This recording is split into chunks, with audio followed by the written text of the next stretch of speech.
A small group of protesters dressed in black, their faces covered, armed with hammers and bricks.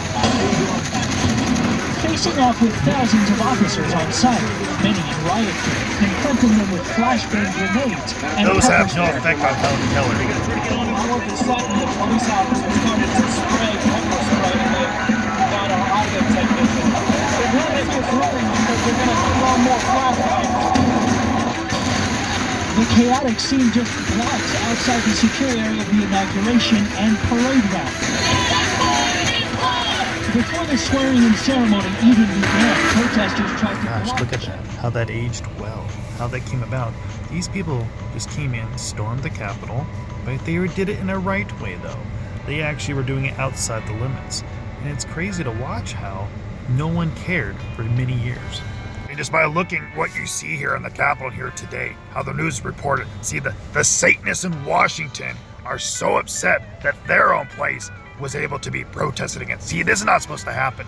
Local people are not supposed to be gathered like this. The peasants are supposed to be scared. And Washington actually was the prey this time. And usually when they're preying on people, they didn't care 1 ounce when cities like Minneapolis, Portland, Chicago, Baltimore, you name it, were being burned to the ground, livelihoods taken away and just gone. No one really cared until the church, the Satanists of Washington. That's right, the Washington, when they were actually ransacked by the average citizens. And that is when Washington said, wow, the media and all the left-wing politicians and all the multinationals, globalists were just coming out and having an absolute conniption. Think back, for the next 5 years from now, they're going to say They won't even shut up about it. January 6th, like it's the most amazing thing they've ever had. Are atrocious. They're comparing to like 9/11, Pearl Harbor, all rolled into one.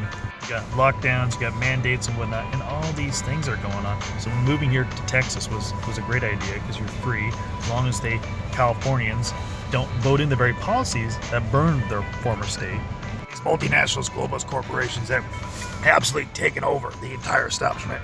Yeah, it is a beautiful thing to watch the entire people with pitchforks, lanterns, and protesting the Capitol. Remember, it was mostly peaceful protests, and then they got hijacked. Hey, Joe, I was there telling people not to do this. Don't do this, because we will be blamed. The side will be blamed. Because here's the thing, it happened, we got blamed, and they think this is the biggest atrocity since Pearl Harbor, World War III, Right. all Armageddon, rolled into one. These multinational Satanists over in Washington think they are the God's gift to what we should do. And the people are upset. They're mad. They're angry. I've been reporting this for 37 years. This is one thing. It's crazy. On the anniversary of the insurrection, they call it. But if anything, this should be like the new 4th of July. Peasants Day. Peasants rising up against the Satanists in Washington who've been selling us out for so many years. Looking at such divide, how do you expect we come back from something like this? Because honestly, this is something pretty deep that we're going to have for a very long time. How do you think we come back from all this? Very, very important you listen to me on this. This is the most important thing of this entire rant that we are having, discussion right now. You ready, Joe? This is what will solve all the problems today. Elk meat. That's going to solve it. Elk meat and DMT. Right on. Now we're talking. Try this elk meat. It's actually pretty on point. It's with gunpowder and everything. Global.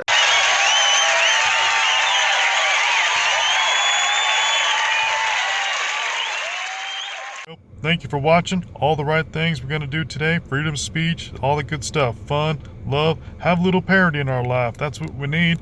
Without parody, there's no fun being alive. So good Lord, bless us all.